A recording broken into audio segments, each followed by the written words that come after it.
अगर कोई आपसे कहे कि अगर कोई दुकानदार आपसे कहे कि वो आपको 24 कैरेट गोल्ड का ज्वेलरी दे रहा है, ठीक है, तो वो सरासर झूठ बोल रहा है। अब झूठ क्यों बोल रहा है, उसके पीछे कारण क्या है, वो हम इस चैप्टर में भी समझते हैं इस लेक्चर में।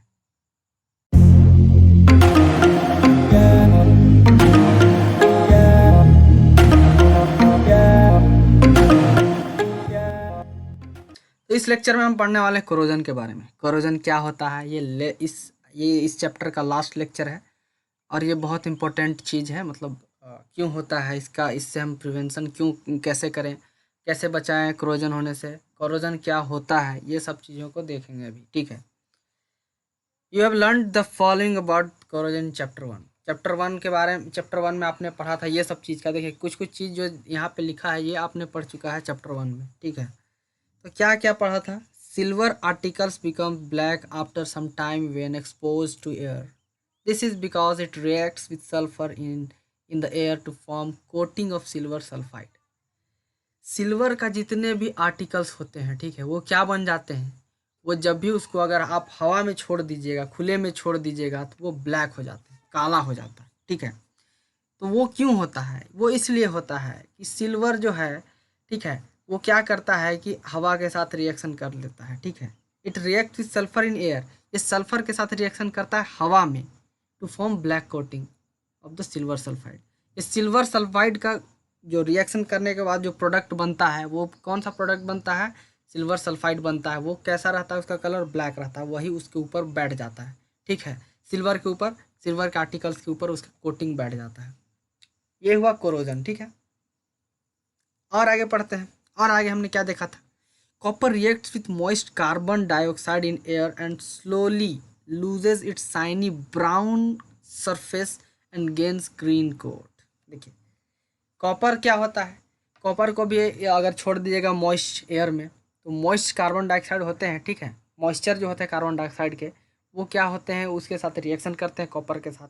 और जो कॉपर होता है स्लोली स्लोली धीरे धीरे इसका जो शाइनी होता है, शाइनी होता है ना, नहीं चमक चमक होता है, वो धीरे धीरे कम होने लगता है, ठीक है, उदास होने लगता है।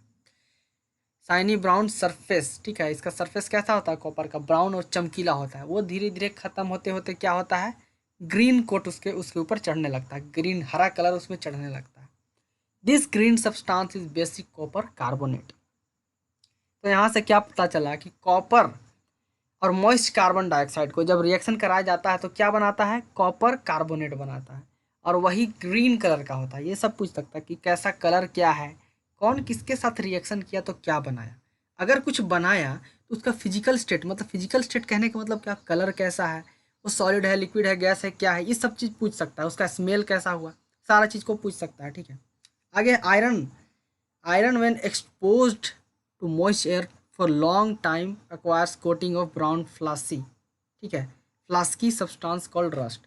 अगर लोहा को भी अगर छोड़ दीजिएगा, आपने गौर किया होगा कि लोहा को भी अगर आप बाहर छोड़ दीजिएगा बहुत दिनों के लिए, अगर मॉइस्ट एयर में बहुत लंबे टाइम के लिए, तो क्या होता है कि उसमें भी एक परत चढ़ जाता है, कैसा, ब्राउन फ्लास्की, उजला ब्राउन टाइप का कलर चढ़ जाता है, जो क्या होता है, लोहा को बर्बाद करता है। Let us find out the condition under which iron rust. अब कंडीशन देखते हैं, जैसे कि आयरन में जो रस्टिंग होता है, कोरोजन होता है, उसके पीछे क्या क्या कंडीशन हो सकता है, कौन कौन से परिस्थिति में आयरन कोरोड हो सकता है, रस्ट हो सकता है। अगर हमको पता चल गया ये सब चीज़, तो हम क्या करेंगे कि उसको बचा सकते हैं, ठीक है। वैसा कंडीशन में हम छोड़ेंगे ही नहीं खुले में, तो बच जाएगा। तो वो हमको ये सब चीज़ों का ध्यान देना पड़ेगा, इसीलिए गहन स्टडी करना बहुत ज़रूरी, very important to study very deeply. So let's proceed with the experiment और एक्टिविटी 3.14। एक्टिविटी 3.14 में क्या बोला है कि तीन टेस्ट ट्यूब लेना है, ठीक है। तीन टेस्ट ट्यूब ले लेना है। देखिए यहाँ पे फिगर में दिखाया गया है कि तीन टेस्ट ट्यूब ले लिया। यहाँ पे सारा पूरा एक्सपेरिमेंट कंप्लीट करके दिखाया है, लेकिन मान के चलिए कि तीन टेस्ट ट्यूब ले लिए हैं, बहुत खाली खाली है। उसके बाद इसमें क्या डालें, हम आयरन डालें हैं, ठीक है। तीन तीन आयरन का नेल तीनों में डाल दिए हैं, यही बोल रहा है इसमें। ABC हम इसको मार्क कर देते हैं, ABC तीनों में आयरन का नेल्स को डाल दिए हैं। इसके बाद क्या किया गया है कि एक में वाटर डाला है, प्योर वाटर, ठीक है। एक में डिस्टिल्ड वाटर डाला गया है, और दूसरे में क्या डाला गया है, कुछ नहीं डाला गया है, बस ड्राई एयर। ड्राई एयर कहने का मतलब क्या कि हवा है लेकिन उसमें वाटर का प्रेजेंस नहीं है, मतलब मॉइस्ट एयर नहीं है वो, ठीक है, कम्प्लीटली ड्राई है। उसमें वाटर का प्रेजेंस बिल्कुल भी नहीं है। तो ऐसे तो नहीं है कि जैसे कि हमको पता नहीं है कि अगर कोई भी एयर इसमें हम फिल कर रहे हैं, हवा को डाल रहे हैं, इसमें ऐसा नहीं किया गया था। इसमें बस क्या किया गया था कि इसमें वो नेल्स को डाल दिया गया था, कॉर्क को बंद कर दिया गया था। अब इसके अंदर हमको नहीं पता है कि एयर ड्राई है कि नहीं। मॉइस्चर भी हो सकते हैं, ड्राई एयर भी हो सकते हैं, लेकिन ज़्यादा चांसेस है कि मॉइस्चर ही होंगे, क्योंकि ड्राई एयर के लिए वैसा टेम्परेचर चाहिए। ठीक है, यहाँ पे देखिए, तो यहाँ पे क्या रखा गया है, एनहाइड्रस कैल्शियम क्लोराइड डाल दिया गया है। ये क्या करता है कि जितने भी वाटर का मॉलिक्यूल्स रहते हैं उनको ऑब्जर्व कर लेता है, एब्जॉर्ब कर लेता है। वाटर का मॉलिक्यूल्स इधर एब्जॉर्ब हो गया तो हवा जो इधर बचा, एयर जो बचा, वो क्या होगा, ड्राई बचेगा। तो ये 3 कंडीशन हमने रखा है। देखिए यहाँ पे पढ़ लेते हैं। Pure power boiled distilled water in test tube B, इसमें बॉइल्ड डिस्टिल्ड वाटर डालना है। ठीक है, इसमें बॉयल करके डालना है यहाँ पे। ठीक है, add about 1 ml of oil and cork it, यहाँ पे 1 ml क्या डालना है, तेल डाल देना है, वो ऑयल डालना है, उसके बाद कॉर्क लगा देना है। ठीक है, अब चेक करना है कुछ कुछ समय के बाद, after some time put some anhydrate calcium chloride in the test tube C, इसमें डालना है। क्यों डालना है हम बता दिए हैं। अब क्या करना है कि कुछ टाइम के बाद आपको चेक करना है।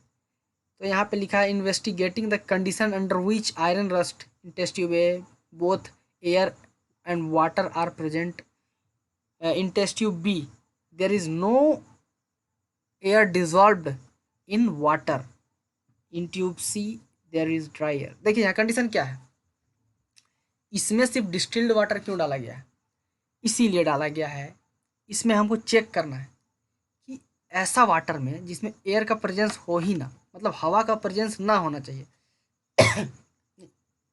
तो उसमें हम क्या किए, इसमें गर्म कर दिए।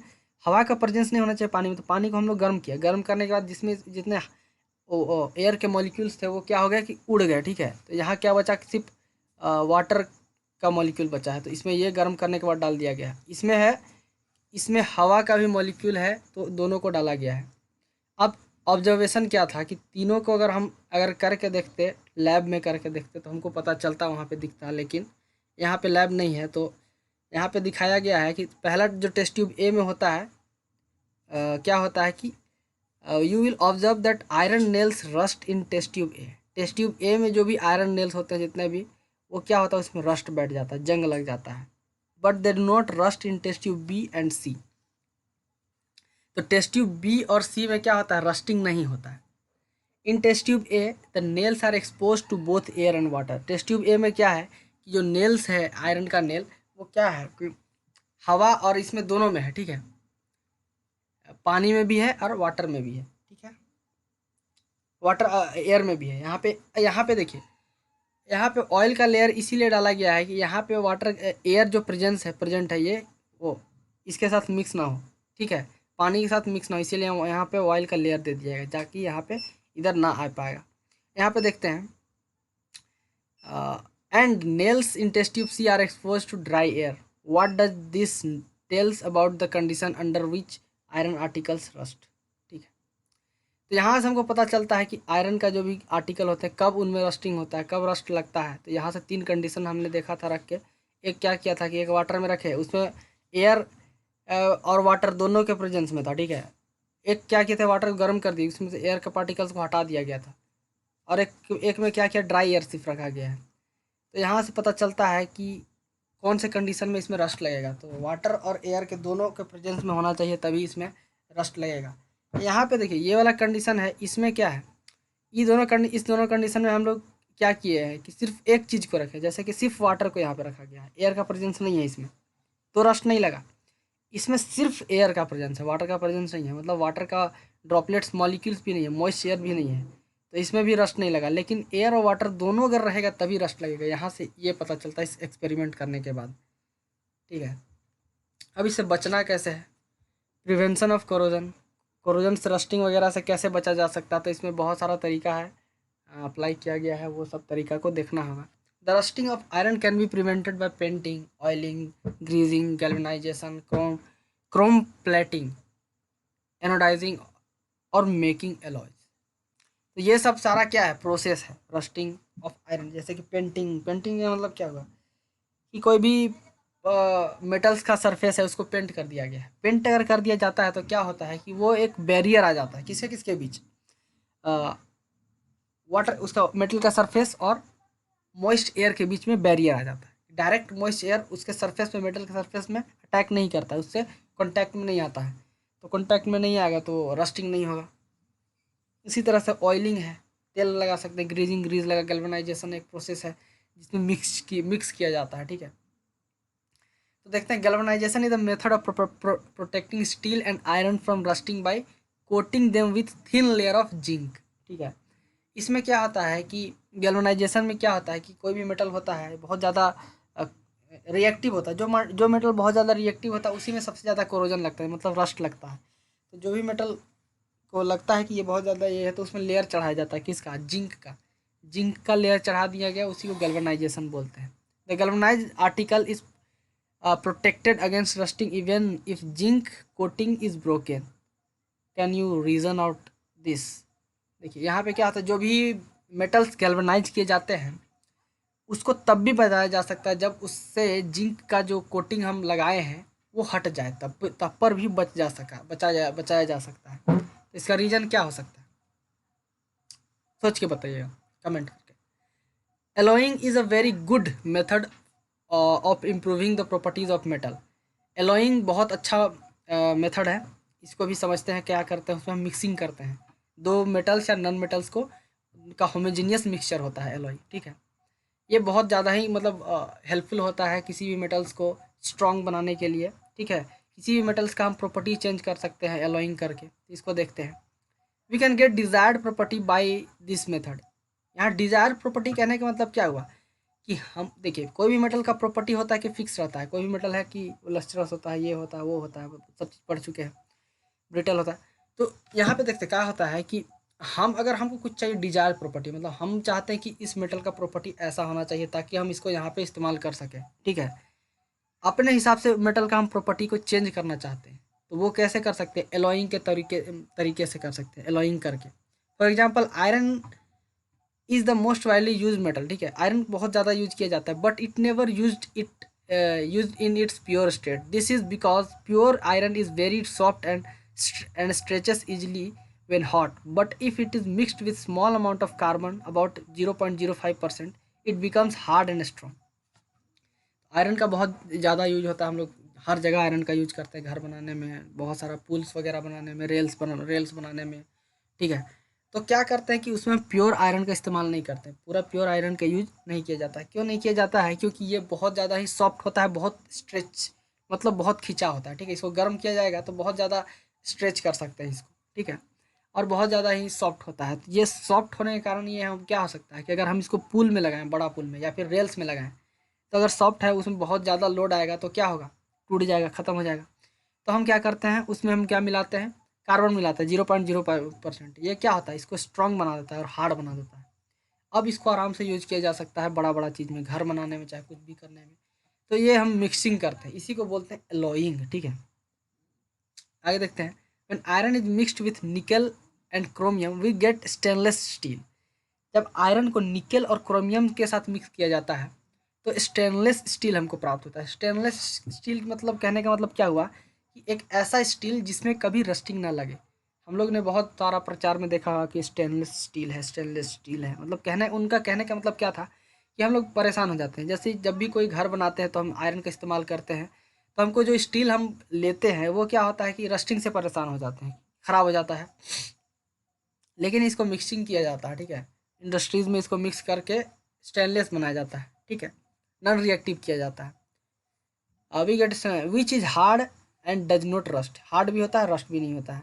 दस if iron is mixed with some other substances its properties changes, ठीक है। In fact the properties of any metal can be change if it is mixed with some other substances. तो यहाँ पे क्या बोल रहा है, किसी भी सब्सटेंस के साथ आयरन को मिलाते हैं तो उसका प्रॉपर्टी चेंज होता है, एक प्रॉपर्टी नहीं रहता है। तो हम क्या कर सकते हैं, आयरन को अलग अलग सब्सटेंस से मिक्स करके उसका प्रॉपर्टी को चेंज कर सकते हैं, ठीक है।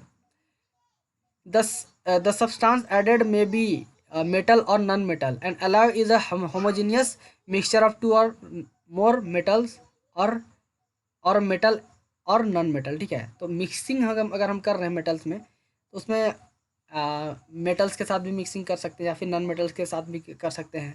ये क्या होता है, होमोजीनियस मिक्सचर होता है, ठीक है। इट इज़ प्रिपेयर्ड और first melting and primary melting the primary metal and then dissolving the other elements in the definite proportion. It is then cooled to the room temperature. सबसे पहले क्या किया जाता है, मेटल्स को क्या किया जाता है, मिलाने से पहले उसको हीट कर दिया जाता है, कर दिया जाता है, मेल्टिंग कर दिया जाता है। फिर उसमें दूसरा एलिमेंट मिलाया जाता है डेफिनेट प्रोपोर्शन में के हिसाब से। डेफिनेट प्रोपोर्शन कहने का मतलब क्या हो, कैसे पता चलेगा कौन सा डेफिनेट प्रोपोर्शन है? तो सबसे पहले उसका हम रिएक्शन करा के देखना होगा, ठीक है, कितना मॉलिक्यूल्स हम मेटल्स का मिला रहे हैं, कितना मॉलिक्यूल्स कोई मिक्सचर का मिला रहे हैं, कोई अदर एलिमेंट का, तो उतना ही प्रोपोर्शन में हम लोग मिक्स करते हैं। अब यहाँ देखिए एक सवाल था कि प्योर गोल्ड, जैसे कोई भी दुकानदार आपसे बोले कोई भी कि आपको 24 कैरेट का क्या देंगे, हम ये देंगे, गोल्ड देंगे, ठीक है, ज्वेलरी देंगे, तो वो झूठ बोलता है। उसके पीछे रीज़न क्या है? देखिए कि 24 कैरेट का जो भी गोल्ड होता है बहुत ज़्यादा ही सॉफ्ट होता है, रूम टेम्परेचर में क्या होता है, पिघलने लगता है, मेल्ट करने लगता है, ठीक है। इसीलिए उसको क्या किया जाता है, इतना सॉफ्ट होने के कारण उसको ज्वेलरी नहीं बनाया जा सकता। अगर उसका ज्वेलरी बना के अगर कोई पहन भी लिया तो वो पिघल जाएगा, मेल्ट हो जाएगा। इसीलिए इसको एलॉइंग किया जाता है, ठीक है, ताकि वो हार्ड और स्ट्रॉन्ग बने। तो किसके साथ एलॉय किया जाता है? सिल्वर और कॉपर, इन्हों में दोनों में से किसी एक के साथ इसको एलॉइंग किया जाता है, ठीक है, इसको हार्ड बनाने के लिए। Generally in India 22 carat gold is use for making ornaments. तो कुछ भी ज्वेलरी चाहे ऑर्नामेंट बनाया जाता है तो 22 कैरेट का गोल्ड इस्तेमाल किया जाता है, ठीक है, 24 कैरेट का नहीं। जान रहे 24 कैरेट का क्या हो जाएगा, बहुत सॉफ्ट होता है और जो बहुत जल्दी मेल्ट कर जाएगा, तो कोई काम का नहीं रहा, ठीक है। इसीलिए इसको एलॉइंग करके 22 कैरेट बनाया जाता है, ठीक है। It means 22 parts of pure gold is alloyed with 2 parts of either copper और सिल्वर। तो 22 पार्ट मतलब 24 पार्ट मान के चलिए कि कैरेट प्योर गोल्ड है, उसका 22 पार्ट यूज किया जाता है और 2 पार्ट सिल्वर या कॉपर का मिलाया जाता है। तो हम बोलते हैं कि 22 कैरेट गोल्ड का बना हुआ है ये ज्वेलरी। लेकिन कोई अगर दुकानदार झूठ बोल रहा है कि 24 कैरेट का, तो पक्का झूठ बोल रहा है, मतलब बात नहीं, भरोसा नहीं करना है उसमें। If one of the metal is mercury, अगर एक मेटल मरकरी है, then alloy of it's known, the alloy is known as an amalgam. तो इसके एलॉय को क्या बोलते हैं, एमेलगम बोलते हैं। और इलेक्ट्रिसिटी कंडक्टिविटी, जब इलेक्ट्रिक कंडक्टिविटी जो होता है वो कम हो जाता है प्योर मेटल। जैसे कि कोई भी मेटल्स को हम लोग एलॉय बनाते हैं मेटल्स का, तो एलॉय बनाने के बाद जो इलेक्ट्रिकल कंडक्टिविटी होता है और एलॉय बनाने से पहले जो प्योर मेटल का इलेक्ट्रिकल कंडक्टिविटी होता है, वो क्या होता है कि एलॉय का इलेक्ट्रिकल कंडक्टिविटी कम हो जाता है, ठीक है। For example brass and alloy of copper and zinc, ठीक है, and bronze and alloy of copper and tin, ठीक है, are not good conductor of electricity whereas copper is use for making electrical circuit, ठीक है। तो ये जो अभी हमने पढ़ा था, जितना ये एलॉय पढ़े हम लोग, किसका किसका, ब्रास का एलॉय, ठीक है, किसके किसके साथ बना है, कॉपर और जिंक से बना है, ठीक है, एंड ब्रॉन्ज, ठीक है। तो alloy of copper and tin, copper और टीन का एलॉय, इन लोग का जो मतलब इलेक्ट्रिकल कंडक्टिविटी होता है वो बहुत कम होता है, ठीक है। Solder and alloy of lead and tin, solder क्या है, किसका किससे बना है, किसका किसका एलॉय है, लीड और टीन का एलॉय है, ठीक है, उससे बना है। Has low melting point and is use for welding electricals wire together. तो सबसे अगर पूछते हैं कौन सा एलॉय का लो मेल्टिंग पॉइंट होता है, तो सोल्डर बोल सकते हैं। और यहाँ से पूछ सकता है कि कौन सा जो एलॉय है वो किस किस से बना है। जैसे कि यहाँ पे देख सकते हैं ब्रास किसका किसका एलॉय है, कॉपर और जिंक का है, और ब्रॉन्ज किसका है, कॉपर और टीन का है। ये सवाल पूछा जा सकता है आराम से। देखिए wonder of ancient India metallurgy, देखिए पहले कुतुब मीनार के बारे में। The iron pillar near Qutub Minar in Delhi was built more than 1600 year, 16 साल पहले बना है। कौन सा आयरन पिलर है, कुतुब मीनार के सामने, ठीक है, दिल्ली में, by iron workers of India, ठीक है। They had developed a process which prevented iron from rusting. उतना सोचिए, उतना साल पहले बनाया था वो लोग, 16 साल पहले, ठीक है, 1600 साल पहले, ठीक है। तो सोचिए 1600 साल पहले बना है और अभी तक गिरा नहीं है, मतलब सोचिए कितना स्ट्रॉन्ग होगा। कुछ तरीका उसने अप्लाई किया था। For its quality of rust resistance it has been examined by the scientist from the all part of the world. The iron pillar is 8 meter high and weight is 6 ton. इसको मतलब देख रहा है scientist लोग बहुत सारा कि देख रहा है गिर नहीं रहा है, तो इसको इसके मतलब इसका क्वालिटी का एग्जामिन बहुत सारे साइंटिस्टों ने किया, अलग अलग पार्ट का मतलब वर्ल्ड से अलग अलग पार्ट से साइंटिस्ट लोग आए, अलग अलग कंट्रीज से, वो लोग क्या कि इसका एग्जामिन कर रहे हैं। इसका क्या है, हाइट कितना है, 8 मीटर है, और ये इसका वजन कितना है, वेट 6000 kg, ठीक है, 6000 किलो का है ये। यहाँ पे कुछ सवाल है, इसको बना लीजिएगा। आगे देखते हैं what we have learn. Chapter खत्म हो गया है, अब देखते हैं क्या हमने सीखा इस चैप्टर्स में। सबसे पहले सीखे थे मेटल्स, जितने भी एलिमेंट्स होते हैं उनको किस किस मेटल्स और नॉन मेटल्स में क्लासीफाई किया जा सकता है। यस, इस चैप्टर ने सबसे पहले हमको सिखाया। उसके बाद मेटल्स का प्रॉपर्टीज़ के बारे में सीखे थे कि they are lustrous, malleable, ductile and good conductor of heat, electricity, they are solid at room temperature except mercury which is a liquid, ठीक है। तो मेटल्स का इतना सारा प्रॉपर्टीज़ के बारे में जाने, मतलब मेटल्स के बारे में हम लोग जाना, ठीक है। हम किसी आदमी के बारे में जानते हैं, यहाँ किसी मेटल्स के बारे में जाने हैं, तो उसका जितना सारा प्रॉपर्टीज़ है उसके हिसाब से उसको यूज किया जा सकता है। Metals can form positive ions by losing electrons to non metals. तो मेटल्स क्या होते हैं, पॉजिटिव आयन्स बनाते हैं, हमेशा पॉजिटिव आयन्स बनाते हैं, क्योंकि वो इलेक्ट्रॉन्स को लूज कर देते हैं। क्यों लूज करते हैं, क्योंकि उसका आउटर मोस्ट शेल में इलेक्ट्रॉन का कमी होता है, ठीक है, कमी होता है। वैसे तो नॉन मेटल्स का भी आउटर मोस्ट शेल में कमी होता है, 8 इलेक्ट्रॉन नहीं होता है, फिर भी इसका आउटर मोस्ट शेल में कम इलेक्ट्रॉन, जैसे 1 2 3 4 ऐसे इलेक्ट्रॉन्स होते हैं, जबकि नॉन मेटल्स में 7 8 9 7 6 7 8 होते हैं। इसीलिए ये इलेक्ट्रॉन्स को त्याग करके पॉजिटिव आयन्स बनाते हैं। Metals combined with oxygen to form basic oxides, ठीक है। मेटल्स किसके साथ कंबाइन करते हैं, ऑक्सीजन के साथ, और क्या बनाते हैं, basic oxide. Aluminium oxide and zinc oxide so the property of both basic as well acidic. एक सवाल पूछा जा सकता है कि कौन सा ऐसा ऑक्साइड है जो एसिडिक और बेसिक नेचर दोनों शो करता है, तो एल्यूमिनियम ऑक्साइड और जिंक ऑक्साइड हो जाएगा इसका answer. These oxides are known as amphoteric oxide. ये भी सवाल पूछा जा सकता है, इसमें 3 4 सवाल बना देगा एक ही बार में। पूछ जाएगा what are the amphoteric oxide, name them, तो एल्यूमिनियम ऑक्साइड और जिंक ऑक्साइड। फिर पूछ जाएगा कि चलो कोई ऐसा मेटल का नाम बताओ, ऑक्साइड का नाम बताओ जो एसिडिक और बेसिक दोनों नेचर शो करता है, तो एल्यूमिनियम ऑक्साइड और जिंक ऑक्साइड यही दोनों हो जाएगा। Different metals have different reactivities with water and dilute acid. हाँ, ये तो है कि सारा मेटल एक जैसा नहीं होता है, उनका रिएक्टिविटी अलग अलग होता है, किसी के साथ वाटर के साथ और डाइल्यूट एसिड के साथ।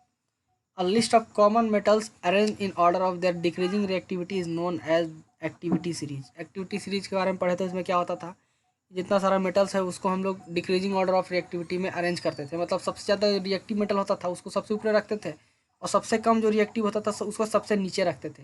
जैसे कि गोल्ड वगैरह था, उसको हम सबसे नीचे रखते थे, क्या कि सबसे कम रिएक्टिव था, ठीक है। पोटेशियम, ये सोडियम पोटेशियम जैसा था, इसको ऊपर रखते थे, ये लोग ज़्यादा रिएक्टिव होता है, तो उसी को हम बोलते हैं एक्टिविटी सीरीज, ठीक है। Metals above hydrogen in the activity series can displace hydrogen from dilute acid. तो जितने भी मेटल्स हाइड्रोजन के ऊपर होते थे एक्टिविटी सीरीज में, उसमें क्या हो सकता है कि हाइड्रोजन को डिस्प्लेस किया जाता सकता है वो एसिड से, ठीक है। A more reactive metal displaces less reactive metals from its salt solution. ये हम लोग फर्स्ट चैप्टर में भी पढ़े थे, डिस्प्लेसमेंट रिएक्शन में। जो सबसे ज़्यादा रिएक्टिव होता है वो कम रिएक्टिव वाला मेटल्स को डिस्प्लेस कर देता है सॉल्ट सॉल्यूशन से। Metals occur in nature as free element of और in form of their compound. ये भी हम पढ़े थे कि मेटल्स होते हैं, कुछ कुछ मेटल जो एटमॉस्फेयर में हमको मिलते हैं फ्री एलिमेंट के रूप में मिलते हैं, लेकिन कुछ कुछ मेटल होते हैं कंपाउंड में मिलते हैं। ऐसा क्यों होता है, तो हम बताए थे कि कुछ कुछ मेटल होते हैं कि बहुत कम रिएक्टिव होते हैं, तो बहुत कम रिएक्टिव हुए तो फ्री में मिलेंगे, और बहुत ज़्यादा रिएक्टिव होते हैं तो वो कंपाउंड स्टेट में मिलेंगे, ठीक है, किसी न किसी के साथ रिएक्शन किया हुआ रहता है वो लोग। The extraction of metal from their ores and the refining them for use are known as metallurgy। Metallurgy में क्या होता है कि मेटल्स को हम लोग एक्सट्रैक्ट करते हैं उसके ओर से, उसका फिर से उसको रिफाइनिंग करते हैं, तब उसको यूज करते हैं। This process is called metallurgy. An alloy is homogeneous mixture of two or more metals or metal and non metal. Alloy हम पढ़े थे कि एलॉय क्या है, ये होमोजेनियस मिक्सचर होता है दो मेटल्स का या फिर दो से ज़्यादा मेटल्स ही नहीं, मेटल्स और नॉन मेटल्स का भी हो सकता है, तो वही बोल रहे हैं। The surface of some metals such as iron is corroded when they are exposed to moist air for long time। This phenomenon is known as corrosion। तो यहाँ पे बोला है कि कुछ कुछ मेटल्स होते हैं उनको अगर उनके सरफेस में क्या होता है, कोरोड हो जाता है, मतलब कोरोजन हो जाता है, वो रस्ट लग जाता है, जंग लग जाता है। कब, जब उसको मॉइस्ट एयर में बहुत लंबे समय के लिए छोड़ा जाता है, तो ठीक है। जैसे भी हम लोग रेलिंग्स वगैरह देखते हैं, घर में जो रेलिंग्स बना रहता है तो उसमें देखते हैं धीरे धीरे रस्ट लगने लगता है, बहुत दिन से रहता है मॉइस्चर तो ऐसे भी आते जाते रहता है। तो उसी प्रोसेस को क्या बोलते हैं, इसी फिनोमिना को क्या बोलते हैं, कोरोजन बोलते हैं। Non metals have properties opposite to that of metals. Non metals का जो प्रॉपर्टीज होता है वो मेटल्स के अपोजिट होता है, ठीक है, दोनों का प्रॉपर्टीज सेम नहीं होता है, ये पता है। They are neither malleable nor ductile, they are bad conductor of heat and electricity except for graphite and graphite which conducts electricity. आपसे एक सवाल पूछा जा सकता है यहाँ पे है कि नॉन मेटल जो होते हैं वो bad conductor of heat and electricity होते हैं, लेकिन कौन सा ऐसा नॉन मेटल है, एक एक्सेप्शन है जो गुड कंडक्टर ऑफ इलेक्ट्रिसिटी होता है। तो ग्रेफाइट एक ऐसा नॉन मेटल है वो गुड कंडक्टर ऑफ इलेक्ट्रिसिटी होता है, ठीक है। चैप्टर खत्म हो गया है यहीं तक, और आगे है, ठीक है। Non metals form negatively charge ion bye gaining electrons from, हाँ तो ये तो हम बता दिए थे कि नॉन मेटल्स क्यों नेगेटिवली चार्ज आयन फॉर्म करते हैं, क्योंकि नॉन मेटल्स के आउटर मोस्ट ऑर्बिट में भी कम इलेक्ट्रॉन की कमी होती है, लेकिन इलेक्ट्रॉन की कमी, बहुत कम इलेक्ट्रॉन की कमी होती है, इसीलिए वो इलेक्ट्रॉन बाहर से लेते हैं। जैसे कि नॉन मेटल्स के आउटर मोस्ट सेल में कितना इलेक्ट्रॉन होता है, 6, 5, 6, 7 ऐसे होते हैं, तो बाहर से लेते हैं, ठीक है। और बाहर से अगर एक्स्ट्रा इलेक्ट्रॉन को आप ऐड कर रहे हैं तो एक एक्स्ट्रा नेगेटिव चार्ज हो गया, तो इलेक्ट्रोनेगेटिविटी, तो यही से बन गया electronegative. Non metals form oxide which are either acidic or neutral. तो नॉन मेटल्स का जो ऑक्साइड होता है वो क्या होता है, या तो एसिडिक होता है या फिर न्यूट्रल होता है। Non metals do not displace hydrogen from dilute acid. Metals जो होते हैं डाइल्यूट एसिड से हाइड्रोजन को डिस्प्लेस करते हैं, जबकि नॉन मेटल्स नहीं करते हैं। The react with hydrogen to form hydrides.